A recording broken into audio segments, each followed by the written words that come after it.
Welcome to Buckeyes Tomorrow Morning for Monday, August 1st. I'm your host, Tom Orr. The Notre Dame game is in 33 days, the game against Michigan in 117 days. If you were not online this weekend, first of all, congratulations. Second of all, you missed a whole lot of news in the Ohio State recruiting world, both good and bad. Lucky for you, we're here to get you all caught up on all of it. My guest today is Alex Gleitman of BuckeyeHuddle.com. He has been staying on top of all of it this weekend. Alex, this was about as crazy a weekend as I can remember in the recruiting world. Yeah, I'd say the last week has really been.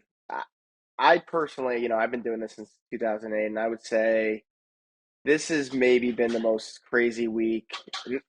Forget like there's been a week where a lot of commits have happened, or there's been a crazy week of visits. Just the swings of the highs and lows, and just how the fan base and it just I've never seen anything like it personally, at least on the Ohio State side of things. Yeah, we did a show, the Friday morning show, and I think half of the Ohio State fan base was at the "Our Pets' Heads Are Falling Off" portion of the grieving cycle after a wild week of decommitments and rumors and flips and I mean all sorts of stuff. And then over the weekend there were two commitments, and then there was a decommitment, and now there's questions about a couple other commitments. And oh boy, we're gonna do our best to get through all of it. I guess let's start with the good news. We like to do that here. Let's start with the good news. A guy we talked about on Friday's show, 2023 quarterback Brock Glenn, he committed to the Buckeyes on Saturday. And I don't think anyone was too worried that they were going to get completely shut out at the quarterback position for 2023. That's still an important box though to check in every recruiting class. So what are they getting in Brock Glenn? Yeah, well, look, I mean, Ohio State, a couple weeks ago, we didn't know who they were going to get at quarterback. Austin Novosad wasn't really looking good. Brock Glenn, at that point, we thought maybe Florida State. And over the last couple weeks, we've seen how that's developed and obviously ended up toward Ohio State. So I think if they didn't get those guys, I don't know who they would have gotten. So they were really happy they got Brock Glenn. And this is a kid out of the Memphis area who wasn't really that well known, I think, at the beginning of the cycle. And he really emerged at the Elite 11 regionals. He had a heck of a performance down there. Got to go to the Elite 11 finals. Turned a lot of heads. From everything I've gathered, I got to study him more. I got to look at him more. I know one of the things people say they love about him is his quick release. He's pretty accurate, good arm strength, all that stuff. But I think the biggest thing that I've taken away is just how big of a competitor he is and how good of a leader he is for that Lausanne school that he plays for down in Tennessee. And I think you look at the room that he's walking into with Kyle McCord and Devin Brown ahead of him and Dylan Raiola coming in behind him. And for someone to come into that situation and not be scared, that they're not going to see the field, I think that speaks volumes about what Ohio State's getting in Brock Glenn. And that was not the only commitment they landed this weekend either. They got cornerback Jonte Gilbert. He officially became the first member of the Buckeyes class of 2025. That's far enough out that there really aren't rankings available yet. And, he is a Georgia kid. He's from the state of Georgia. You got a chance to talk to him after he committed on Friday. So what made him want to pull the trigger this early for, this is not a kid who's from Columbus and has always known he wanted to be a Buckeye necessarily. So what was it that made Jonte Gilbert decide he was going to pull the trigger already? Yeah, I mean, this is a kid from Atlanta, Georgia. He came up for a visit last month in June, had a great visit, and he wanted to commit right after that visit, but very maturely, almost wise beyond his years to some extent. He waited, he talked to his mother, he talked to his aunt, both of whom he's very close with, and play a big part in raising him. And you know, I think that they spoke about things like he wanted to do it right away, and they said like, "You're a freshman. Let's just like pump. We're going to be a sophomore. Like, let's pump the brakes on this. Let's think about it.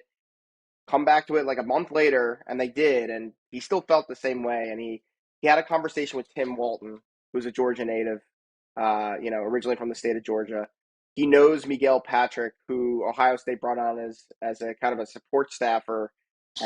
This year was a big time high school head coach in the Atlanta area and has done a really good job helping Ohio State with the relationships down in the Peach State, especially in that Atlanta area. So he felt really comfortable with those guys. He had a conversation with Tim Walton, who would be his position coach at cornerbacks. And Tim Walton explained to him, like, this is what a commitment means. You don't talk to other schools, you don't visit other schools. I'm sure what was going on with some of the guys in the 23 class certainly had and Jonte said, yeah, I want to come to Ohio State. I'm locked in. This is where I want to be. And so Ohio State was then willing to accept his commitment and having that conversation with him. So it's unusual to get a commitment that early, and then especially one from out of state in Georgia in that SEC region to see it stick. So we'll see what happens, but he, he gave me words, and he wanted to make Ohio State fans reassured that he understood what he was doing and that his plan is to sign with Ohio State in about 2 years. Well, you mentioned some of the stuff going on with the class of 2023, so that brings us to some of the not so good news. Cornerback Dijon Johnson, who had been committed to the Buckeyes 2023 class, he decommitted over the weekend, is widely expected to commit to Florida. I think there is always a question in people's minds about whether the Buckeyes might be able to, can they flip him back? And that has not typically been how that has played out. It doesn't sound particularly likely here. So, what can you tell us about the decision that Johnson made? Yeah, I mean, look, I don't want to get into anyone's personal matters that deeply, but ultimately there were some things having to do with him and his family that led to this decision, and it was, I think, I would say, factors involved. I'm trying to talk carefully here, but factors involved that really didn't give Ohio State much of a chance to change his mind or be able to change his mind or can change his mind in the future. I think there are just things going on that, want that are kind of leading him to feel the need to stay closer to home. He's from Tampa, so you know he was at Florida. I think he ended up visiting Miami as well over the weekend. I expect him to land with the Gators. I think that's where it's going to be. But either one of those, either Miami or Gainesville are going to be much closer to his home in Tampa, which will allow him to take care of the things that he needs to take care of. So he was not the only 2023 class member. He is the only 2023 class member to flip so far or decommit so far, at the time that we're recording this. He was not, however, the only 2023 commit to be visiting at schools down south this weekend. So there is some drama at the tight end position as well. The Buckeyes have two players committed there for 2023, Ty Lockwood and Jelani Thurman. But both of those guys were visiting SEC programs in the last couple of days. Lockwood earned an offer from Alabama. Thurman was at Auburn this weekend. How big of a concern is that right now for both of those guys? Yeah, the Iron Bowl of Ohio State recruiting, I guess. Yeah, I think Ty Lockwood. I mean, things could change quickly in recruiting. So I could be saying this, and 10 minutes later, we might have to re-record this segment. But I think from everything I'm hearing, he is as good as gone to Alabama, which is really unfortunate because I think Ohio State loves the kid. He was the first commitment in this class. He's been a leader. He's been fully locked in. I do think that Alabama was, and I heard this when he had originally committed to Ohio State, because he was kind of an early commit. I think he committed last summer to Ohio State or last fall. And at the time, everyone was like, "Oh, a kid from SEC country, is he going to stick with Ohio State?" And it was kind of like, well, the only offer I remember someone telling me, the only offer that could possibly even change his mind would be Alabama. And here we are today, visited Alabama over the weekend or right before the weekend, ended up getting the offer from Alabama. And I don't think the pull of the Crimson Tide and the almighty Nick Saban are the only thing that are sending him there, potentially, but it's not looking good for Ohio State to hold on to Ty Lockwood. Now, Jelani Thurman, this is a really interesting one for me, and I gotta probably dig into this one a little bit more because he literally committed 2 weeks ago, not even 2 weeks ago at this point, and already he's visiting Auburn. And his dad is Odell Thurman. He played at Georgia. He played in the NFL. His mom was a professional basketball player.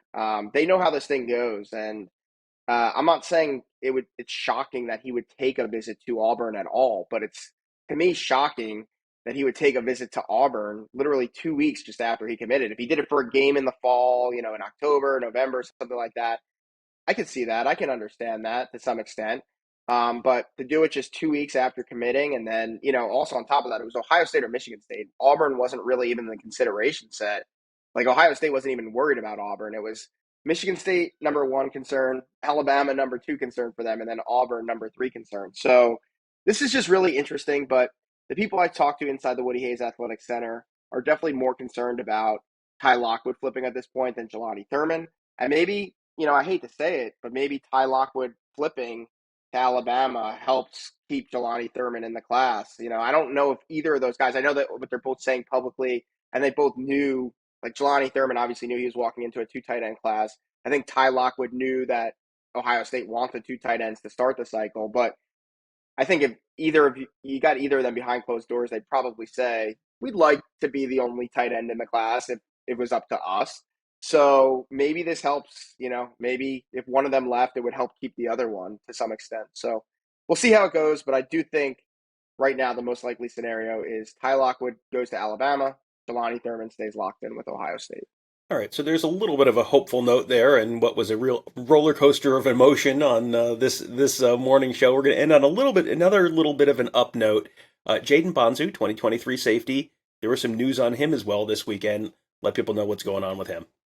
Yeah, he's going to be committing August 14th. He was supposed to originally commit August 20th, moved it up to July 20th. It looked like it was going to be Miami. Then decided to delay his commitment with no date. Finally has now set a date for August 14th. And I think I said this last week on your show, Tom, that I think that the reason he delayed the commitment was because he was going to go to Miami, and Ohio State at least gave him something else to think about. So I don't want to give away too much. I'm going to be writing about Jayden Bonsu in this week's A Deck. So uh, if we're still free at that point, everyone come check us out. Hopefully the full site is up and running this week, and if so, then the A Deck will be for our paying customers and members of Buckeye Huddle. But yeah, we're gonna be. I'll share everything I know about Jayden Bonsu and what he's thinking between Ohio State and Miami. With just about, I guess it's 2 weeks from the day we're recording this, where he's going to be making his announcement just 20 minutes up the road from me in Union, New Jersey. Yeah, there has been a lot of good news, a lot of bad news, some just kind of like, well, this is news, and we'll find out whether this is good or bad news at some point in the future. But the best place to find out about all of that news, read a lot more about all of that news. Alex just said it. BuckeyeHuddle.com. Alex is one of the staff members there, along with myself, Tony Gerdeman, Mark Givler, Ross Fulton, Devin Radcliffe, Justin Whitlatch, maybe another familiar face at some point soon. But right now, as Alex said, if you go to BuckeyeHuddle.com, you can get totally free access to our message board, talk to all of our insiders. We've got a ton of great X's and O's content on there, lots of team coverage. Tony had had a really good column last week. Mark, Alex killing it on the recruiting beat. Like I said, plenty of news there. And that is totally free right now, BuckeyeHuddle.com. The full site is expected to launch soon. Days, not weeks, I would say. So, but you can get some free inside access right now at BuckeyeHuddle.com. And then once the full site launches, you'll be able to get Alex's A-Deck column every week, Mark's Skull Session, Tony's great coverage, Ross and Justin and Devin on X's and O's, all that great stuff, all at BuckeyeHuddle.com. That'll do it for today. Thank you guys all for joining us. Have a great day. We'll talk to you tomorrow.